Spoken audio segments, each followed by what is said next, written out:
Hey, what's going on, guys? This is Battles by Fitness, and today I want to talk a little bit about injuries and how quick they can happen.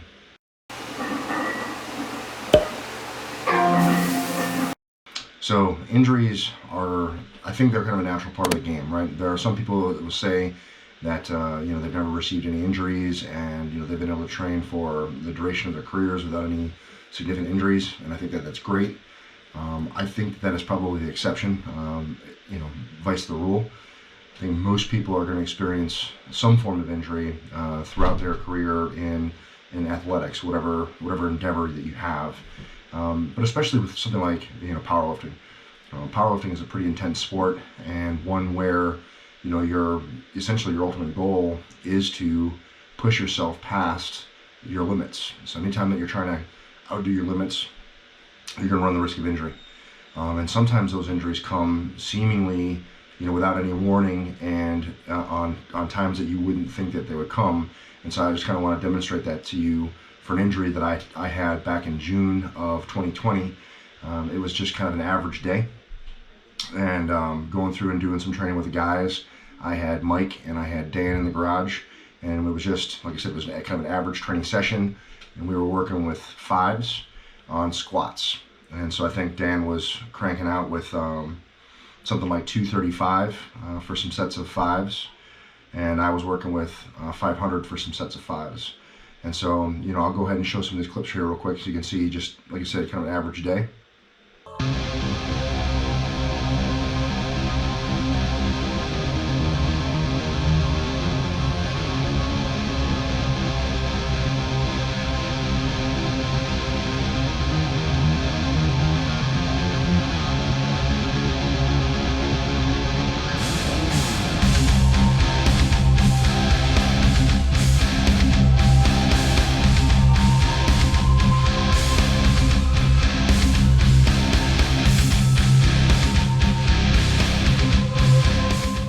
So there's Dan, jamming out some sets with 235, and then here is one of my middle working sets. I think it was probably my third or fourth set with 505 for 5 reps.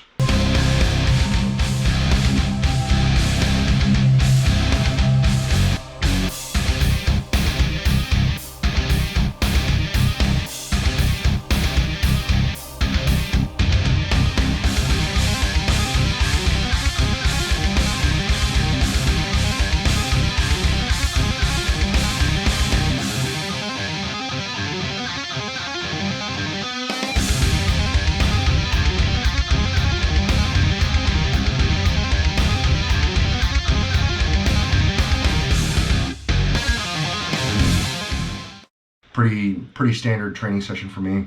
Obviously, some measure of strain there, but not overly impossible in terms of what I was doing and how it felt. So move into the last set.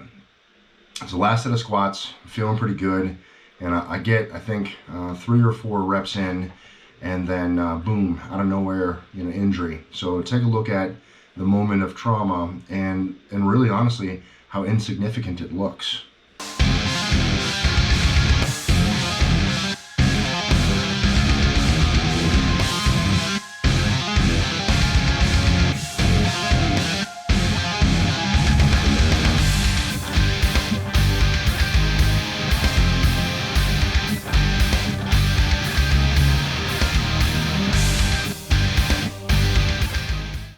Didn't look like a whole lot, did it? Let's play it again real slow and zoom in on it just so you can see just kind of a little bit more clearly that bit of movement that I'm talking about with that right leg kind of popping out a bit.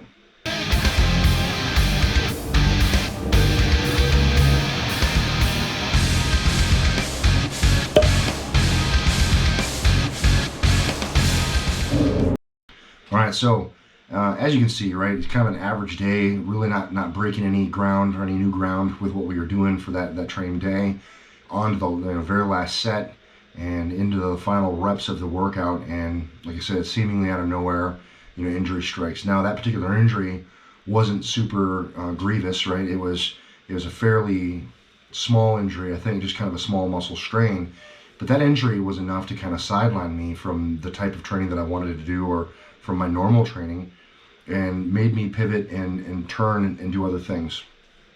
one of the big things that I want to stress with injuries is, while I believe that they're kind of inevitable, I think that they shouldn't necessarily be a game stopper. So don't treat sticking points like stopping points. In life and in training, or really anywhere, right? We're all going to have sticking points where something is difficult, or it's harder than we thought it was going to be, or we're not going to quite be able to get it done the way that we thought we were going to get it done.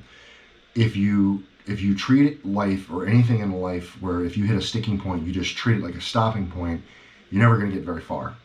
And so what I want to demonstrate with this is, yeah, although I did suffer a kind of a minor quad strain in that particular session, here are some subsequent things that I did to kind of work around the injury.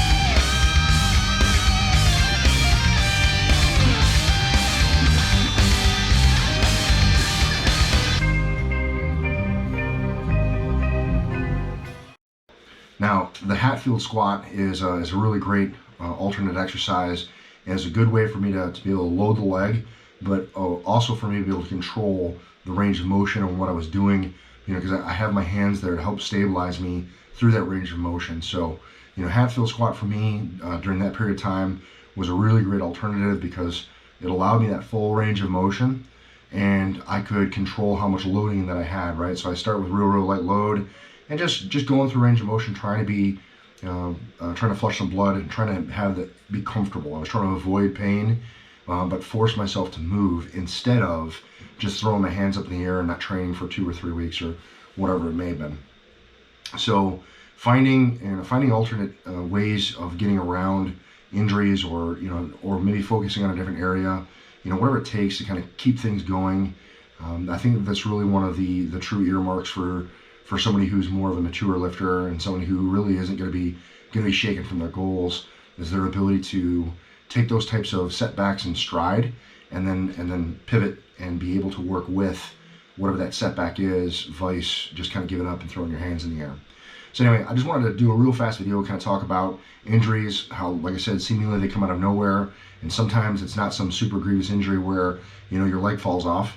Sometimes it's just a really small thing, but that small thing can be enough from keeping you from what you want. And so I think we should always try to avoid injuries, and we should always try to prepare ourselves as best as we can to do what it is that we're there to do.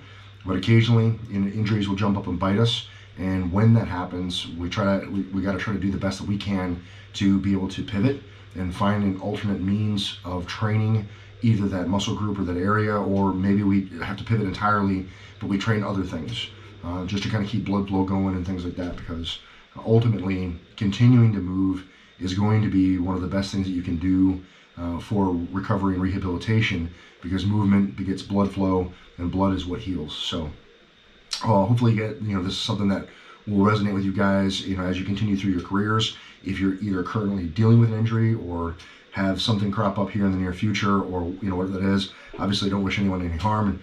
And it's always a bad thing when anyone gets hurt, but you got to be able to pivot when it does come up. So just a little bit of food for thought for you guys. And yeah, that's it. If you have any questions, comments, or concerns, drop in the chat box below. I'll be sure to respond. I appreciate you guys continuing to support me in the channel with everything that you do. It means the world to me, and I really do appreciate it. If this is like the second or third video you've checked out and haven't subbed up yet, I wish that you would. It'd be good to have you along for the ride for a while. Yeah, that's it, guys. Remember, no matter what it is you think you can't do, take a small injury and continue to pursue your goals by pivoting and alternating what it is that you're focused on. It's never going to happen unless you get in there and train despite. You're either going to find an excuse or you're going to find a way. And I hope that you guys continue to find the way. Thanks for watching. We'll see you in the next one. Peace. What more do you want from me? Couple sins from my past, they've been haunting me. I'm a legendary song, you gon' get all of me. Load it up, you gon' get this work at market fee. Matter of fact, it's all for free. Calm down, nah, here I go. I've been shooting up the screen like I'm setting pick and rolls. They see me listed with the freshest. It's cool, they didn't know. Leave a seat.